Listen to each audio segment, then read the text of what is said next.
Excellencies, ladies and gentlemen, good morning, Sabah El-Khair. Now, in the invitation to this forum, it was stated that there are many political and economic issues to be addressed in the aftermath of last year's federal and Kurdistan regional elections. Very true indeed. As just stated by the Deputy Prime Minister, the situation is much better than a while ago. And the President rightly pointed out that this wonderful country has great qualifications, but one can certainly not deny that the road to well-deserved sustainable stability in Iraq will be long and far from easy. There are so many issues to be resolved. Now, in this regard, I should begin by saying that I will speak candidly today, with your permission.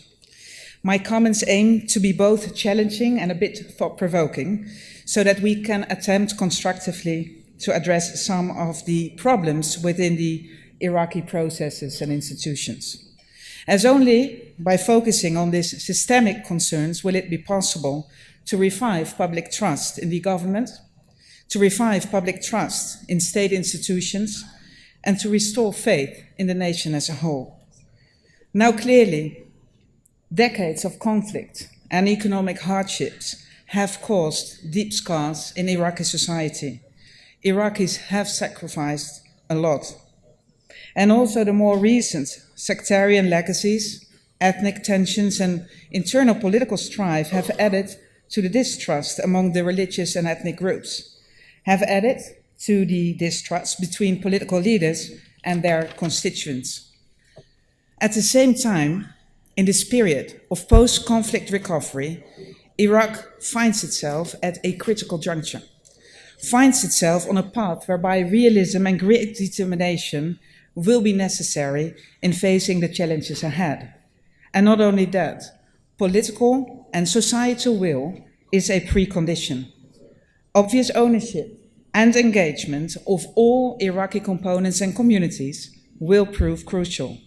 And it goes without saying that a sense of urgency to see and feel the need for a turnaround, that this sense of urgency is essential. To date, the government formation remains incomplete in both Baghdad and Erbil, 10 months and 5 months after elections. And as the President said, me too, I am hopeful for some good news in the days to come. But one cannot deny that political infighting and factional politics seemed to seem to be the rule the past months. Parliamentary committees have yet to start their substantive work.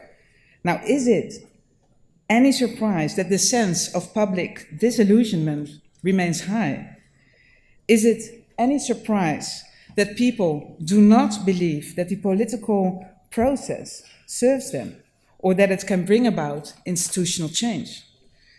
Can we shy away from the lack of viable and responsive institutions, from the lack of capacity to follow up on important decisions by this country's leadership, from the deadlock between ruling elites, from the sectarian militarism, from the fragmentation along ethnic or religious lines?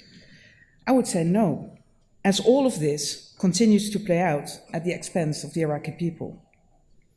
Now, ladies and gentlemen, I notice one thing. This country, the entire country, feels proud when watching the Iraqi national football team play.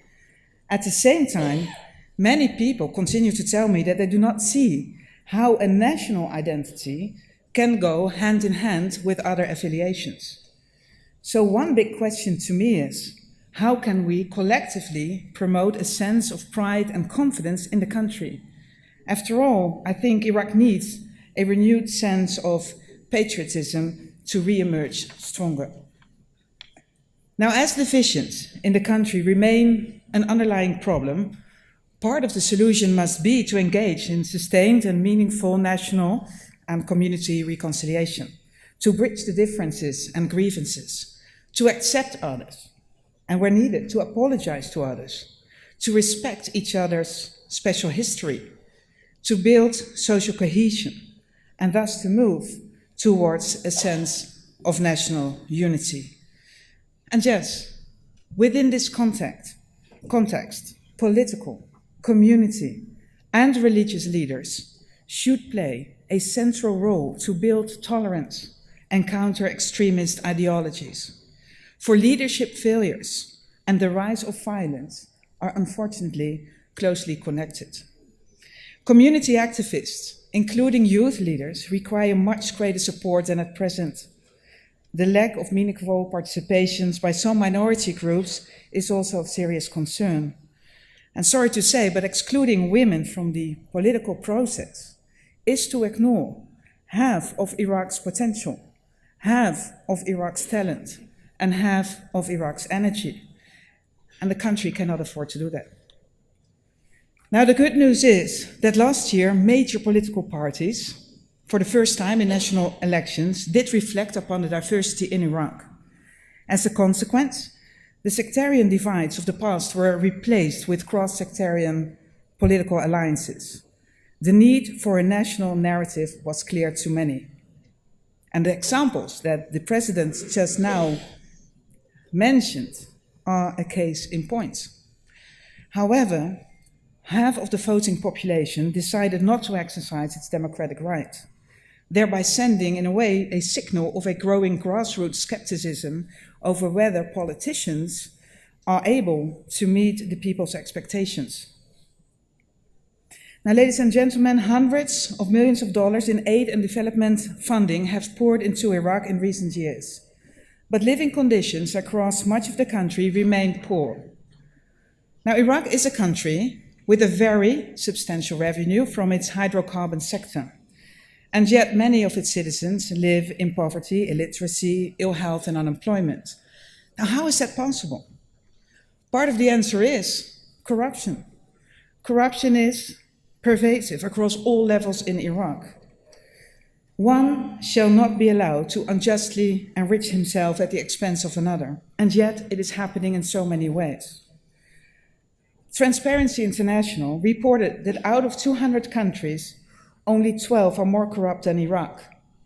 Now, if the country is to retain and expand international investment and support, this problem will need to be tackled urgently.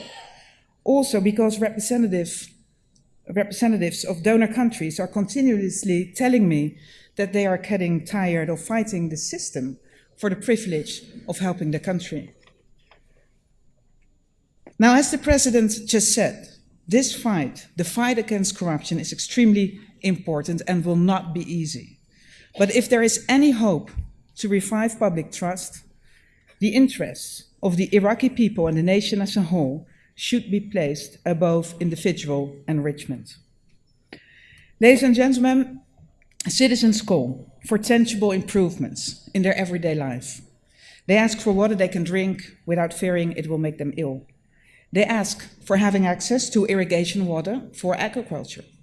They ask for a reliable electricity supply so they do not have to use expensive and polluting generators. They ask for a functioning garbage disposal system to keep their streets free of trash. They call for a developed economy that allows youth to find jobs. They call for a balanced distribution of revenues across the country. They call for proper education, for accountability, for justice. Law-abiding citizens are looking for reassurances. A woman needs to feel safe going down on a street, no?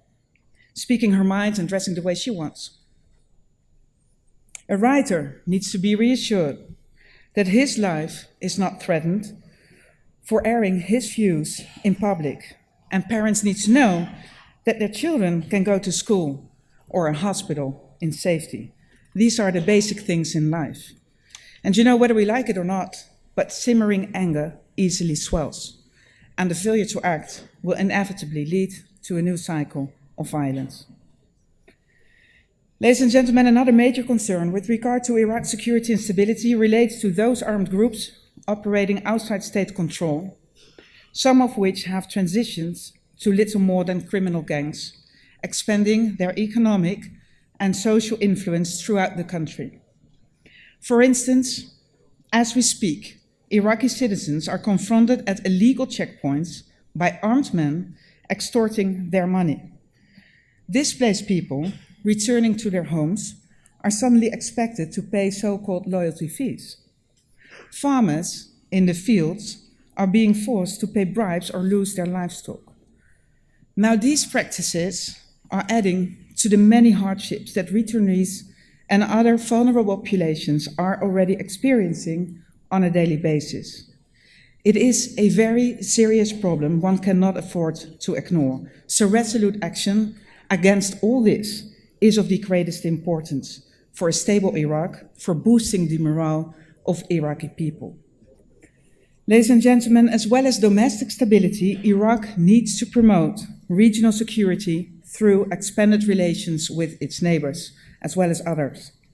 And the ongoing, sustained outreach to other states, rightly positioning itself as a reliable and capable partner, is the way forward indeed. It is, and it's a compliment for the President and the government, a great piece of diplomacy. Iraq indeed can be a stabilizing factor in a turbulent region. Iraq indeed can be the bridge and the arena for regional reconciliation.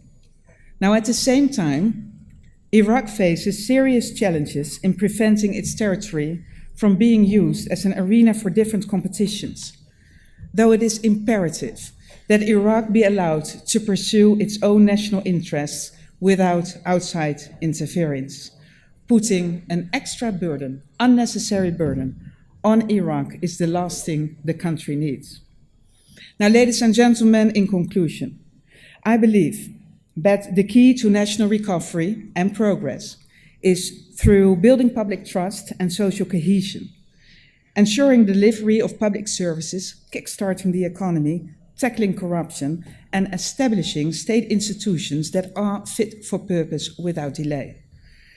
To achieve this, a sustained constructive dialogue among political factions, components, communities, it is desperately needed, placing national interests above partisan interests. And as I said, obvious ownership and engagement of all Iraqi components and communities will prove vital. And political and societal will at all levels is a precondition. If not, the country risks leapfrogging from one crisis to the other. And yes, continued support from the international community will be pivotal too. I will therefore continue to encourage the international community to work alongside the United Nations to provide support to humanitarian stabilization and development efforts. The UN family remains strongly committed to assisting the government of Iraq in all of these processes, in accordance with our mandate and the interests of the Iraqi people. Now, Iraqis of all components and affiliations have lived here since time immemorial.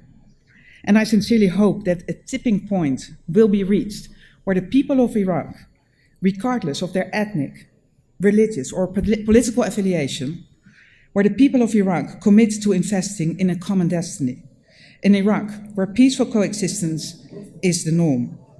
The President said that we have to put things in perspective, and he is absolutely right. I am optimistic by nature, and I stand ready to serve.